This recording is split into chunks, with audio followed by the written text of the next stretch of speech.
Hey guys, welcome to this video. This video is brought to you by the popular demand. We had so many questions of you asking how we take pictures of our cats, how we record a video, and like what kind of gear we're using. So today we're gonna cover all of this. And to kick things off, we're starting with the equipment. So as you can see, I've got a few accessories here and few lenses. So these are my favorite lenses, and they all have advantages and disadvantages to them. And let's start with the first one on the left. So this is just a really small, very portable pocket pancake. This is 22 millimeters. It has amazing aperture of f.2. And if you don't know what aperture is, it's basically a number that indicates how much light is let in through the lens, and that gets to the sensor. So the lower the number, the more light you get on the sensor, and the brighter the pictures are, and the better capabilities in low light conditions. Now, moving on to the next one in the middle, this is my Canon's 100 millimeters. It's a fantastic lens because it has a really long focal length, and it has, again, really low aperture, which is f2.8. Another advantage of a really low f-stop is that you can create really nice and shallow depth of field. Now, what does that mean? That means the smaller portion of your picture will be in focus, meaning that you can create nicer separation between the background and the subject. So everything in the background or foreground will be blurred out, depending on how you take the picture. And finally, we have the newest addition to my collection. This is Tamron 24-70, a very versatile focal length. Unlike the other ones, this is a zoom lens, so you can zoom it from 24 to 70 millimeters. The other ones were prime lenses. The advantage, obviously, is that you don't have to change lenses to change the focal length, and it just makes it so much easier. It's also, again, very low f-stop. It's 2.8, just like the 100 mils. I have to say this is my favorite lens at the minute, probably because it's very new, so I'm super excited to use it all the time. Having the zoom capabilities and very good f-stop unfortunately means that this lens is very heavy. I can't remember exactly, but I think it's just over 1 kilogram. So obviously when we put that on the camera body, the weight does add up, and it doesn't take long for your hands to get tired and a little bit fatigued. As for the camera body itself, we have a Canon M50. It's a really small portable mirrorless camera, and it's probably, I would say camera is less important than the lenses that you're using. Oh, actually, and I forgot to mention, the lens that we normally shoot the videos with is the standard kit lens 15-45. The best thing about it is it's super small, nice and light, so you can shoot half a day and your hands are not going to get tired. And additionally, it also has video stabilization, so your footage is not going to be too shaky. On top of that, we've mounted a Rode shotgun mic because a good video would be nothing without any good sound. This one has been through, let's just say, a few situations where Bluebell thought it was a very nice toy, but this is just a dead cat on the outside, so nothing happened to the microphone, luckily. Now let's move on to the accessories. And for that, we have a really simple setup. I normally don't use any special lights because with cats, as you know, it's really hard to keep them in one place or put them in the place where you want them to be. So if I was to set up any lighting, they would probably go to a different place because that's where I want them to be. So they're going to be somewhere completely different. So what I go with instead is just this really small reflector dish. Takes ages to take it out, but then it's super impressive when you unfold it. Boom. Okay, so I just go with this to kind of direct the light, and then obviously you can choose the side that you want to create some effects. To help me with this when I'm shooting alone without Mon's help, I have a simple light stand with the mount for the reflector, and yeah, I think best way to show you guys, we'll just put it to use right now. Okay, let's get shooting. So I've already set up my light stand to help me with the whole process, so I don't have to fiddle around with holding this and taking a picture at the same time. What you want to do before you start shooting, you want to identify where the key light is coming from. So like the main source of light, where is it coming from? For us, this is going to be the sun. As you can see, this is the strongest light in the room, or like on the balcony, and because most of us work with the sun instead of like special lighting, it's not easy to reposition that, if that makes sense. And on top of that, because we work with animals, we can't exactly tell them to move to a different place. That's exactly where the reflector dish comes in super handy. And we're going to start with, I'm going to show you the difference with using this and not using this. So let's find the cats. Oh, I found the cats. Let's get going. So cats are sitting on the balcony, so obviously the position I'm shooting from, the subject will be backlit, which means the light will be behind the subject, okay? And this is exactly where the reflector comes in super handy, because you can put some light, that you can direct some of the light from the sun onto the cat's face or dog's face, whatever you're shooting. Okay, so let's take a test shot without the reflector. Ruby! Hey buddy! Hey! One more time. Hello, Ruby! Hey. So like making sounds really helps. There we go. Boom. One and one more. Ruby. And another one. Okay. And now we're going to take one with the reflector. Hey, Bluebell. Hello. Hello, Bluebell. Bluebell. Bluebell. He's super interested in the sounds. He doesn't really react to the name, but as you can see from like scratching on the lens, he's reacting to that sound because it's like scratching and he just loves it. So take a look at the difference.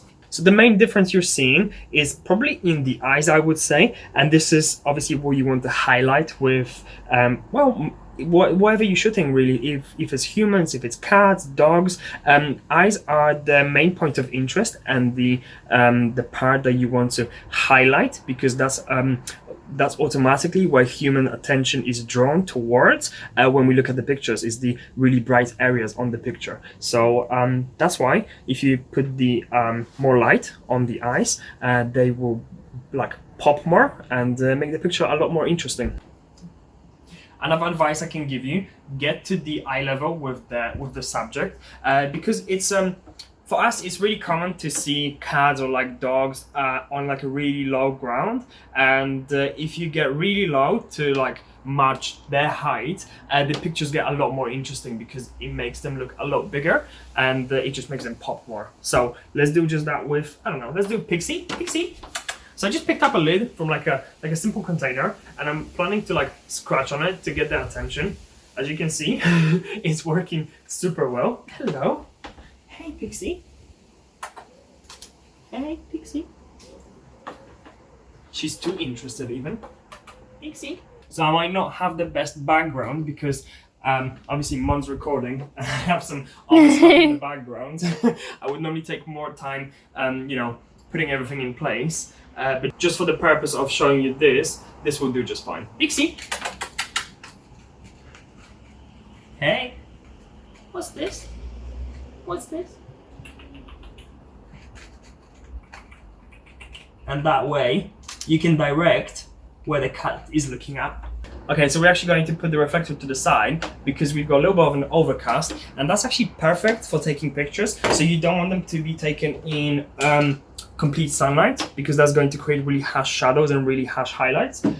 What you want is nice soft light that's softened by the clouds. So cats are moving, obviously. What I want to show you now is the difference between different focal lengths. So we're going to shoot one picture at 24 millimeters and then next one on 70. So a big difference, and we'll still keep the subject of the same size in the middle of the frame. I want to show you how the background is changing depending on the focal length. This is our chance. Okay, so this one is at 24 millimeters. Pixie. And now I'm going to move back. We're going to have to swap places. I need to move back even more. Okay, and I'll take this one at 70. Okay. So as you can see, the compression on the background is completely different.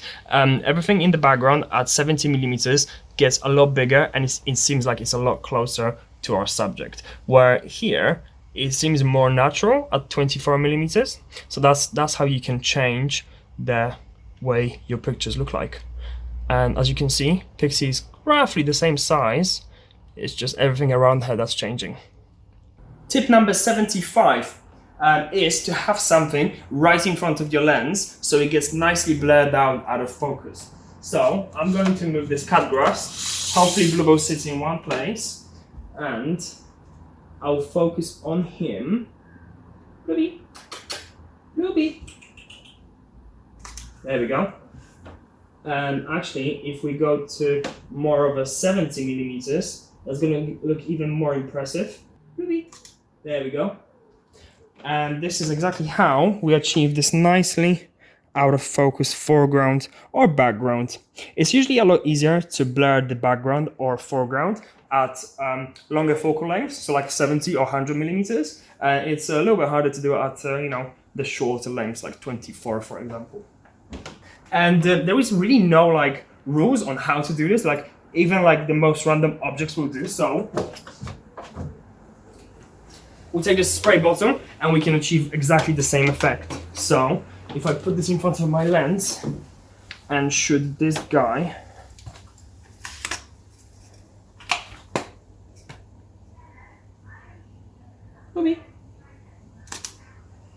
there we go. And that's just how you can achieve some interesting effects. You can just blur it out, swap the colors. You can really just use anything you want. Of course, these aren't all the rules and like things that you need to think about when you take pictures. I think to go for that, we would have to do even longer, more comprehensive video, or start like a whole channel about photography or videography.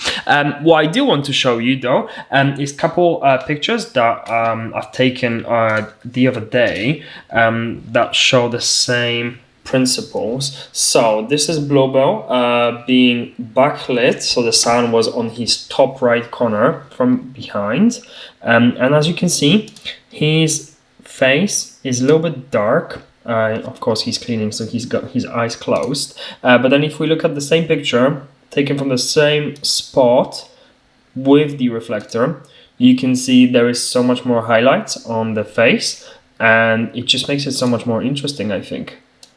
Oh, and I think we have an assistant with us. Special guest. Hello. What is she doing? What is she doing? She's finding a warm spot for a nap. Hello. Hey, Pixie. She wants the microphone. And now finally the cherry on the top. So we're going to take you through the process of editing our pictures. So if we point a camera at the computer, as you can see, we edit pictures in Lightroom. Super easy to use, very beginner friendly as well. So I'm going to start by adjusting the white balance. Super easy. We're going to click auto and then Lightroom just does it for us. Now I can see that my picture is a little bit too dark. So I'm going to add some exposure. There we go. Okay, and I'm going to bring down the highlights a little bit because the fur is slightly overexposed to my liking. There we go. That's probably just fine. Now, if we continue scrolling, we can see the tone curve. I'm going to darken the darks and brighten the lights. That's going to create contrast in the luminance of the picture. And then the favorite part. So we're going to play around with the colors a little bit. Ragdolls are obviously known for their blue eyes, so we're going to make them pop a little bit more. So if we scroll down all the way to saturation, we're going to add some more blues to make them even more blue.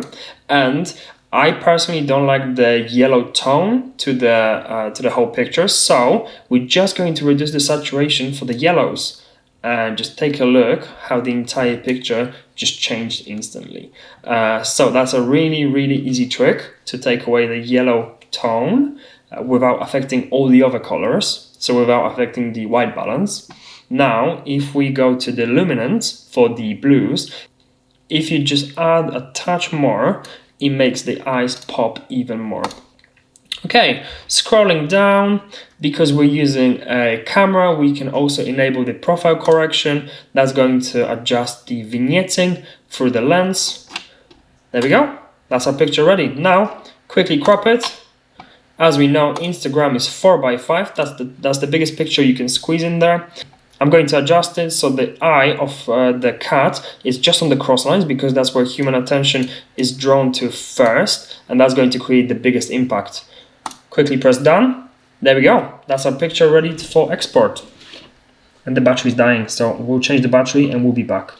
And this is just a really quick process of how we edit the pictures. Of course, this was super simplified because again, we would have to go into much more detail to explain everything that you can do in Lightroom.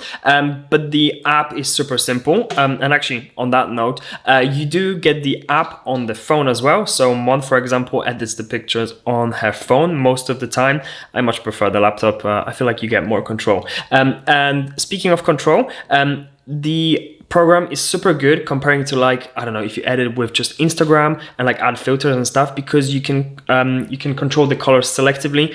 So as you saw, I can control colors individually. So for example, I could just change the saturation of yellows and take away the yellows from the places I didn't want the yellows to be, without having to affect the overall white balance, which would affect all of the colors in my image. That's just, you know, one of the things that I think is super important in like any editing software. So that's all we prepared for you today, guys. I really hope you enjoyed today's video. And if you did, smash that like button. If you have any other questions or comments, leave them down below and we'll see you in the next video.